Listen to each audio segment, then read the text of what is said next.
It was funny. There have been a bunch of kind of MAGA tweets about like, this must be the most well-organized thing ever. They're, they've got hot hands. They've got all this stuff. Who is behind this? And I was like, clearly you have never, been to a PTA meeting.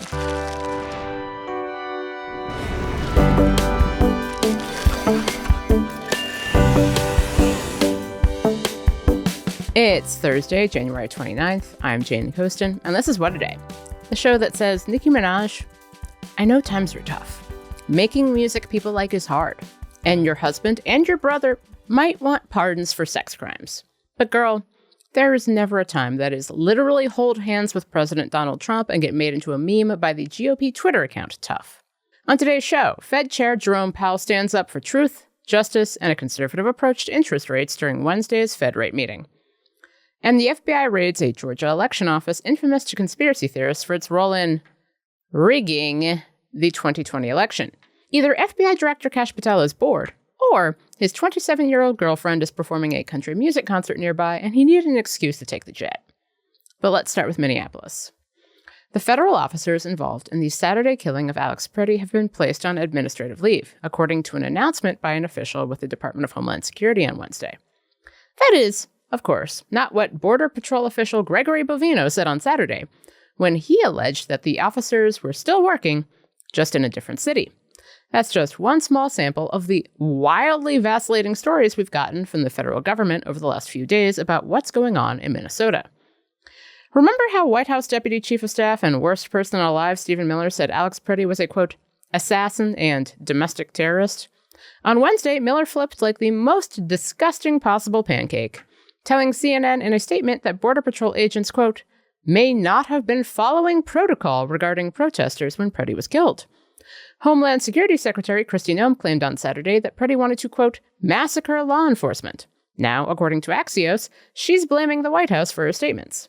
And at least one Republican senator, North Carolina's Thom Tillis, is having none of it, or of Trump's attacks on him. Here he is speaking to CNN's Manu Raju on Wednesday.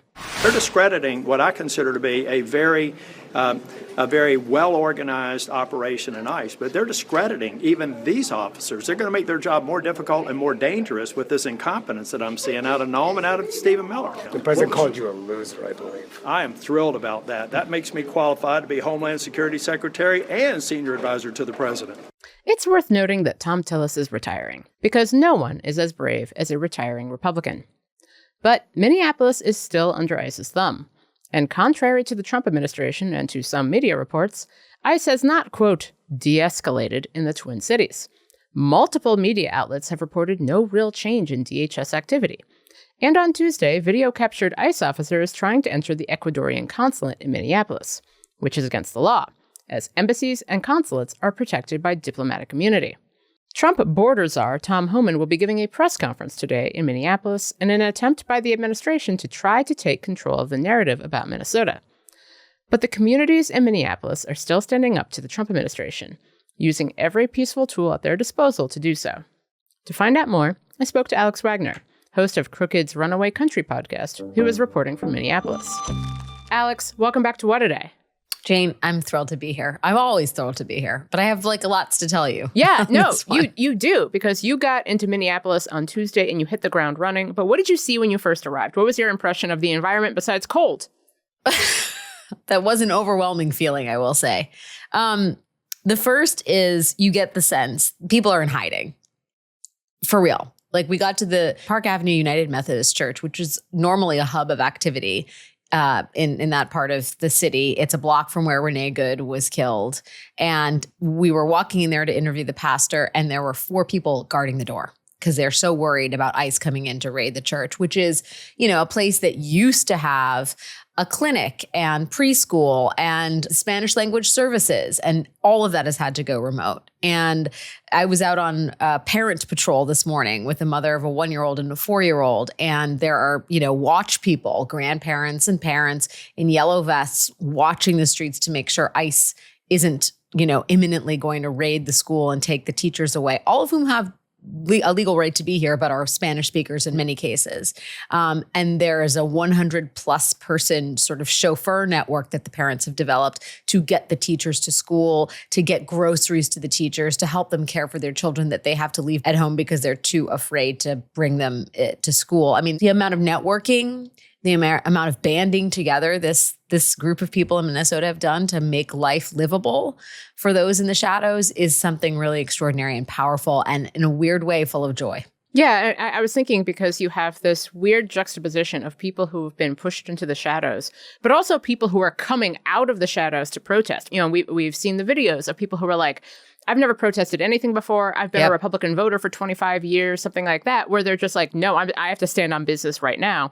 And so the people of Minneapolis have been protesting en masse for 3 weeks now in extraordinarily cold weather. How are they feeling? What are the numbers like? What are you seeing? Well, it ranges. I mean, I think there are always protests happening at the Whipple Federal Building where people are being brought for detention hearings and are being taken out and on buses and onto chartered deportation planes. And there's always kind of a tension between those protesters and ICE, and that's probably the liveliest. But I was at the Alex Pretti Memorial last night, which is the site of where he was gunned down, and there were, scores of people there just paying their respects to his life. The sun is set, it's 2 degrees, and this is the calling. I mean, I cannot underscore or emphasize enough how much people are emotionally invested in this. They feel like this is the fight for the country. And Minnesotans, let me just say, Jane, they don't mind the cold like we do. They're tougher. They're tougher. They're tougher people. No, I've watched a lot of Minnesota Gophers football, and I can tell you that they don't care. It's a different thing. But you mentioned going to a UMC church, and I'm a member of a UMC congregation, and I can tell you, like, United Methodists are going to stand up to power. What did that pastor tell you about the church's experience in the midst of all of this? Well, so he quoted from the Bible, and being a bad churchgoer myself, I can't quote I'm not going to butcher the phrasing, but he said it's a time where the sound of joy is equal to the sound of sorrow.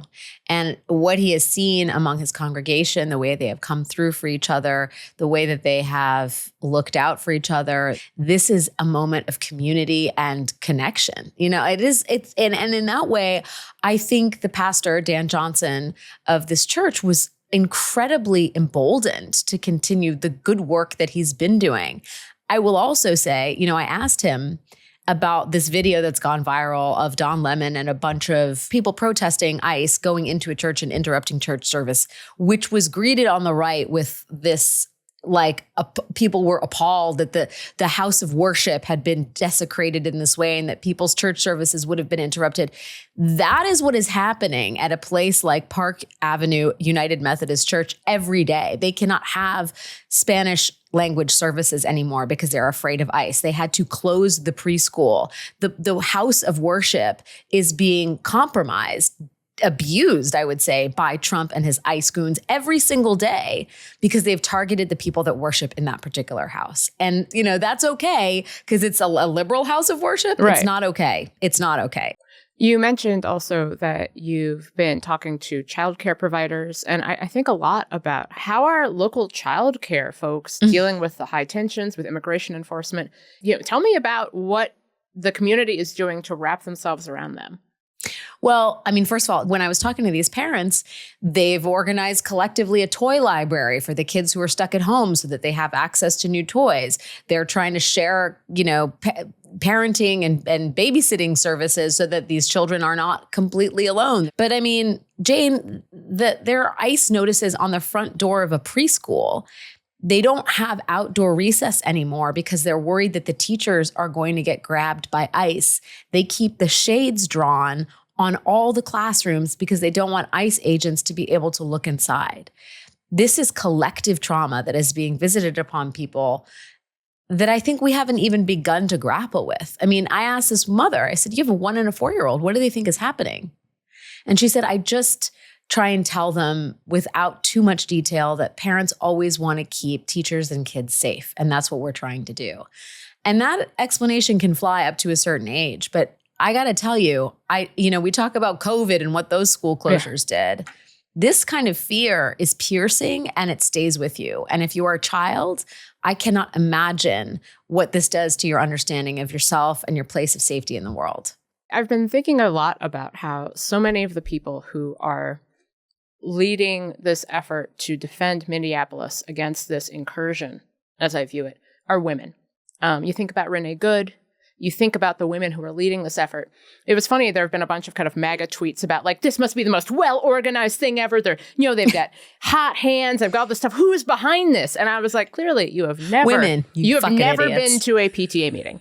But like, what has it been like to see these women in Minnesota working together to protect their community? Yeah, one mom I said, how are you dealing with this? What's your self-care? And she was like, I look at my spreadsheet of drivers that are on, the schedule for the next day. And that's my peace. And I was like, God, I feel you so hard. Sometimes I stand in front of an organized closet and I'm like, I got this. I can do this. I think the sense of shared purpose is really powerful. And, one mother told me that often in the hurly-burly of daily life, you go drop your kids off at school, you don't really talk to other parents. This has brought people in much deeper communication with each other. And she said, and there's still side chats about like, can you believe she did this? Like, it is still a social network. And that gives people, I think, strength and also a sense that they're in control. I think one of the things that Minneapolis teaches us is that you are not powerless and that there are levers to pull. And doing all of this organization has made people feel a sense of control over what is an unbearably chaotic and viscerally, destabilizing time.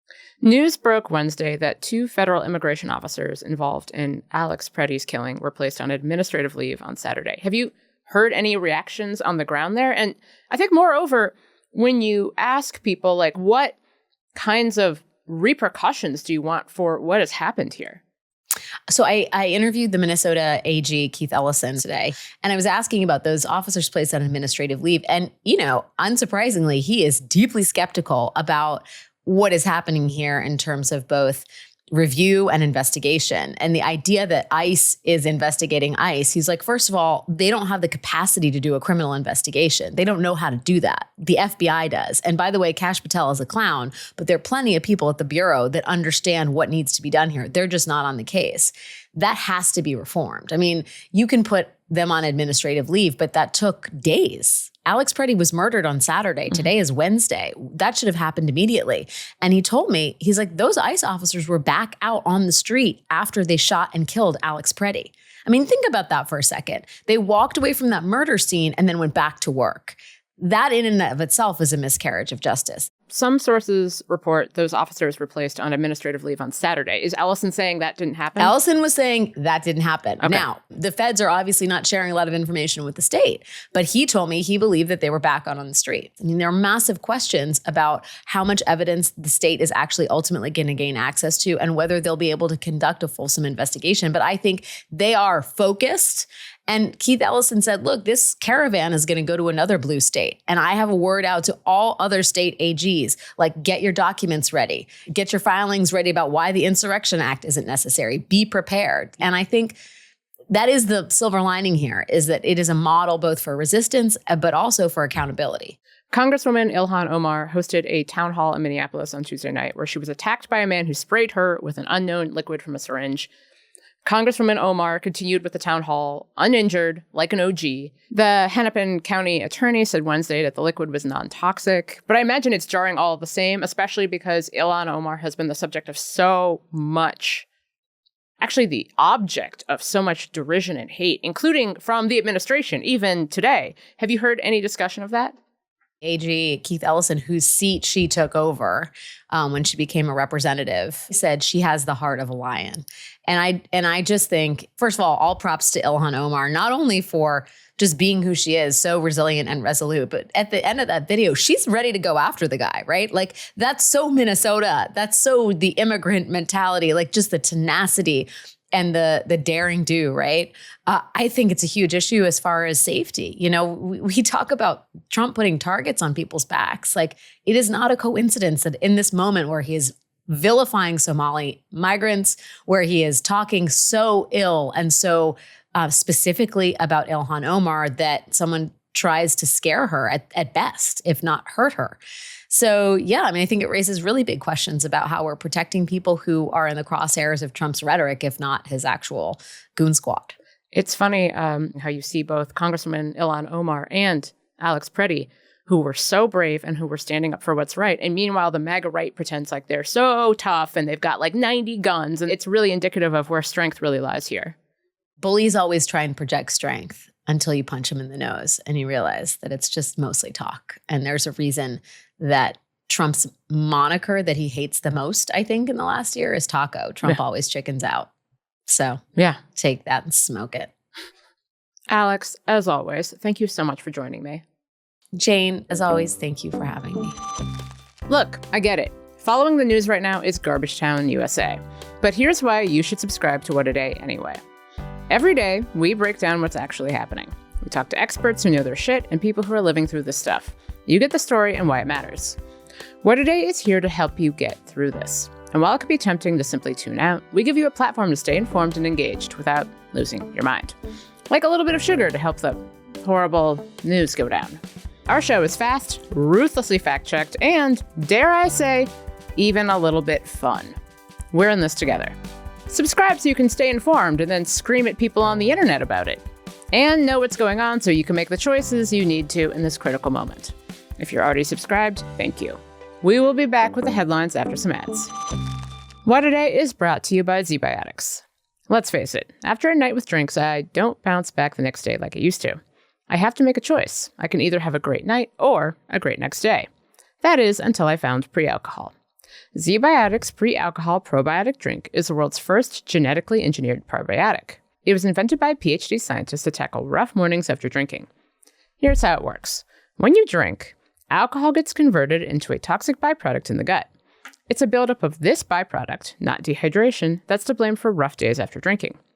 Pre-alcohol produces an enzyme to break this byproduct down. Just remember to make pre-alcohol your first drink of the night, drink responsibly, and you'll feel your best tomorrow. Every time I have pre-alcohol before drinks, I notice a difference the next day. Even after a night out, I can confidently plan on working out without worry. Ready to try it? Go to zbiotics.com/WAD now. You'll get 15% off your first order when you use code WAD at checkout. Plus, it's backed by a 100% money-back guarantee, so there's no risk. Subscriptions are also available for maximum consistency. Remember to head to zbiotics.com/WAD and use the code WAD at checkout for 15% off. What A Day is brought to you by Acorns. So many people are focused on where their money is today. Acorns is a financial wellness app that cares about where your money is going tomorrow. And with the Acorns Potential Screen, you can find out what your money is capable of. Acorns is a smart way to give your money a chance to grow. Acorns is easy. You can sign up in minutes and start automatically investing your spare money, even if all you've got is spare change. And Acorns grows with you. Whether you're just starting out or thinking about settling down, Acorns supports your big and small goals across every life stage. Sign up now and Acorns will boost your new account with a $5 bonus investment. Join the over 14 million all-time customers who have already saved and invested over $27 billion with Acorns.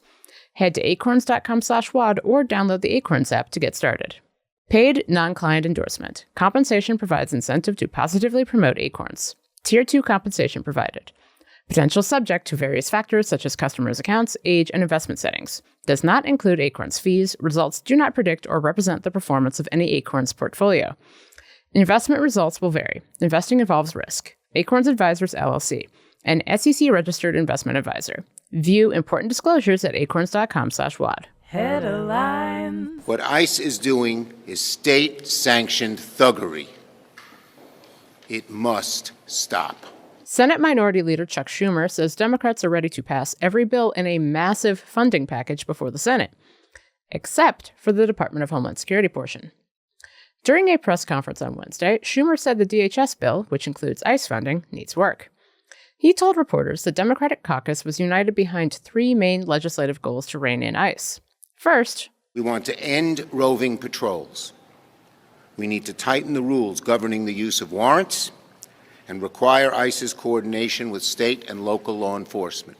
Second, we want to enforce accountability. There needs to be a uniform code of conduct and accountability.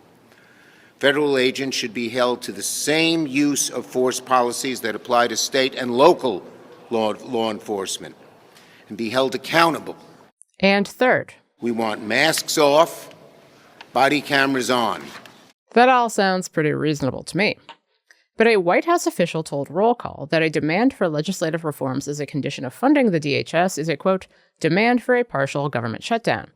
Because masks are just too awesome, I guess. The deadline to pass the massive funding package and avoid a partial government shutdown is Friday night.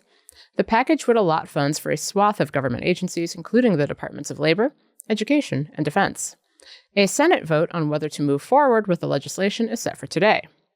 As Schumer reiterated on Twitter, quote, until ICE is properly reined in and overhauled, the DHS funding bill won't have the votes to pass the Senate.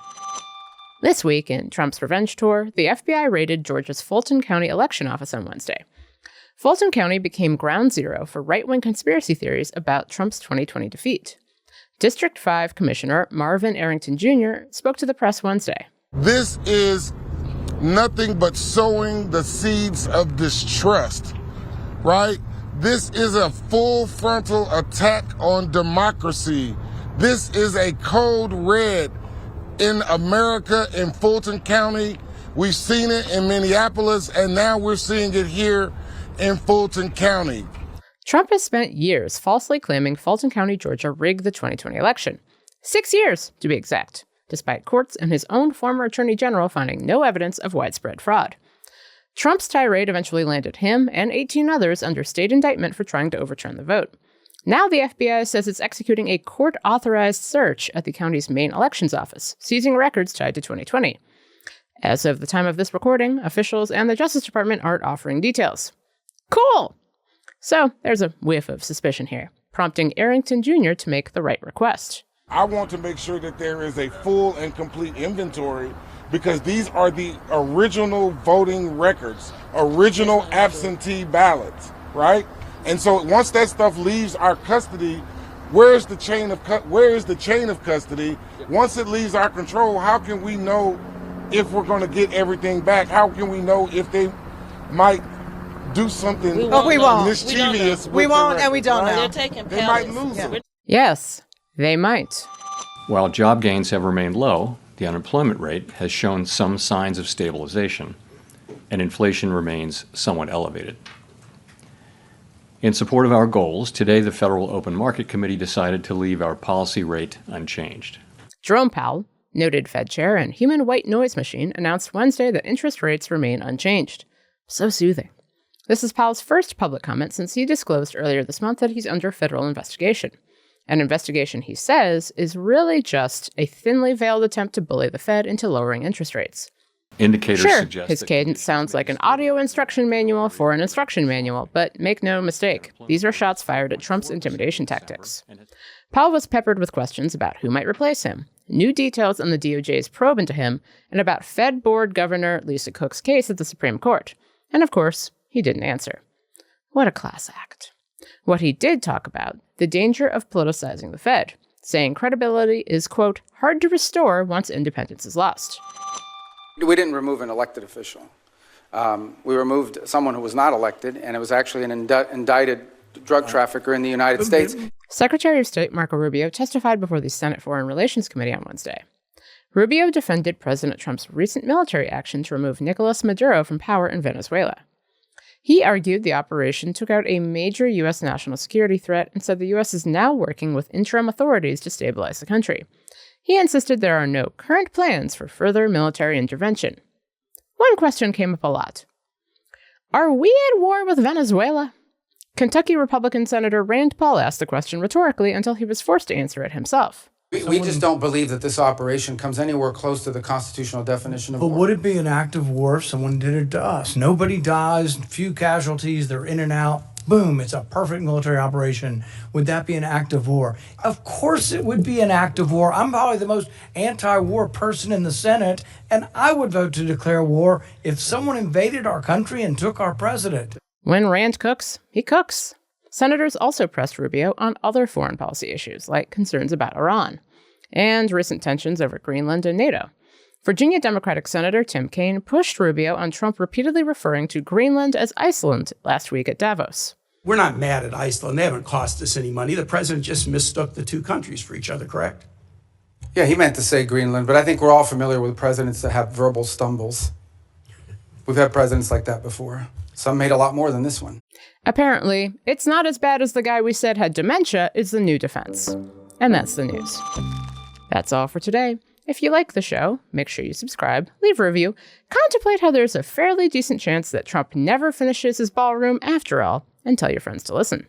And if you're into reading, and not just about how the destruction of the East Wing of the White House and the construction of a ballroom that might cost nearly $500 million might get held up in court because Trump was supposed to get authorization from Congress, like me, What Today is also a nightly newsletter. Check it out and subscribe at crooked.com/subscribe.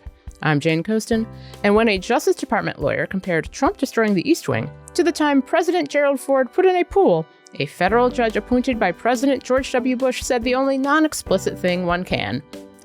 Come on.